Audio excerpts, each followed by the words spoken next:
Okay, we're continuing with the book here, The Holy Grail of Wisdom Quotes by me, Pete Rogers. We're doing Carl Rogers. Carl Rogers was a psychologist. I'm not related to him. He was a smart guy. He meant well. I think he generated some progress in the field. He basically was sort of like the opposite of Freud. Freud would emphasize the negative aspect of human nature, and he was kind of he had contempt for his patients. He sat with his back to them. He would label them with these terrible, insulting diagnoses. Oh, you're behaving that way because you want to have sex with your mother. It's like Freud was a total asshole. Okay, but he did do some funny things. Like if a woman was frigid, he would give her like electrical shock. Okay, with her husband. Okay, so Freud was interesting in that way, but he was the biggest joke of a doctor. If you study him, you will know that. All right. Carl Rogers. I personally think psychology altogether is a joke. Just so you know that. Because, what is it based on? It has no moral foundation, okay? You ask a psychologist, what's right and what's wrong. They can't tell you anything. They can't tell you the difference between a man and a woman. They can't tell you what is a good moral character, what is good art, what is a good book, what is a good painting. Oh, I don't want to be judgmental. Well, then if you're not judgmental, then you're an idiot. I mean, an intelligent person makes a judgment. This is good, this is bad. Okay, so anyways, but what did Carl Rogers have to say? He grew up in the Midwest. He was kind of religious when he was young. He did almost like missionary work to China. He was influenced by Soren Kierkegaard, who's sort of an intensely Christian philosopher, the Danish Socrates, okay? And then he sort of tried to be like a friend to the patient, which I think is good. He said, humans require acceptance. These are quotes by Carl Rogers. When given acceptance, they will usually pursue the positive. The better therapist I have become, the more I have been vaguely aware of my complete subjectivity when I am at my best in this function. Soren Kierkegaard points out that the most common form of despair is to be in despair at not choosing or willing to be oneself, and that the deepest form of despair is to choose to be another than himself. Okay, well, where that comes from is basically, in real life, what you want to do, like maybe you love to be a coach, and you coach, the high school or junior high team or whatever, college team, and they pay you pocket change. Well, then you have to go do something else that maybe you don't want to do, like be a real estate agent and you hate it, but you need to do that to put bread on the table. A lot of people are in that situation. So they do the job they hate to make money, but then they have the hobby, which they feel, embodies their aspirations and makes them happy. So the hobby is worth it for them. But a lot of times that's how it is. It's hard to get paid for doing what you really want to do. Very few people are that fortunate. He says, on the other hand, to will to be all that self, which one truly is indeed the opposite of despair.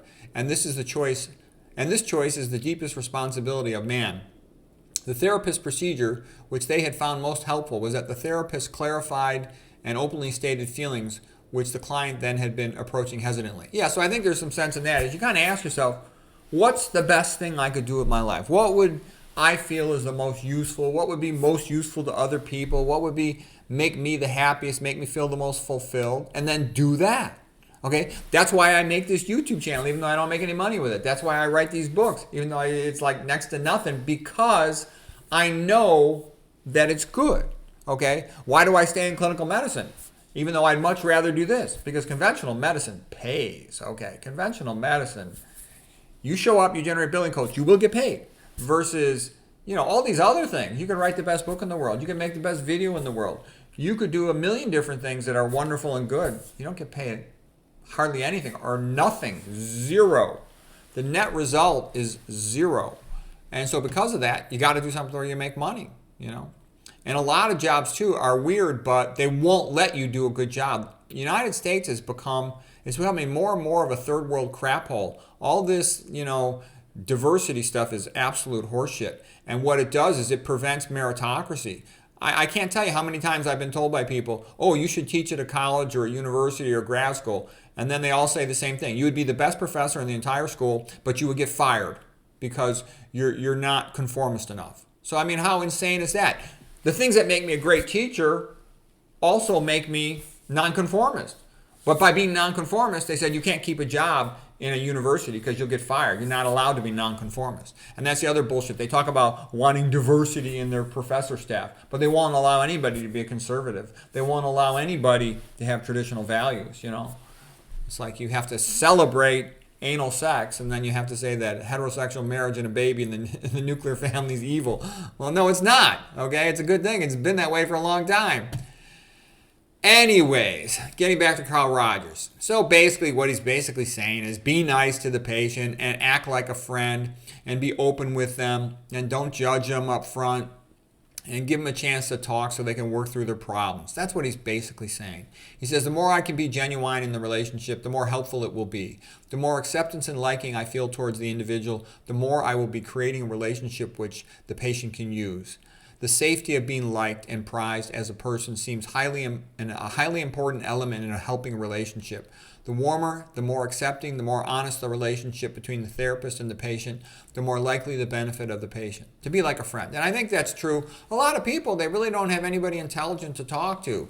A lot of times, you know, when one person's stupid, the whole family's stupid. And so they don't have a single intelligent person amongst their close friends and family that they can talk to. So they go to the psychologist, which for them is a step up in the intelligence and experience level of what they're used to talking to. And they just need to work through their problem. Because, you know, usually it's a normal person who just has a problem that's more than they can deal with. Okay, Carl Rogers. Experience is the height of authority. Okay.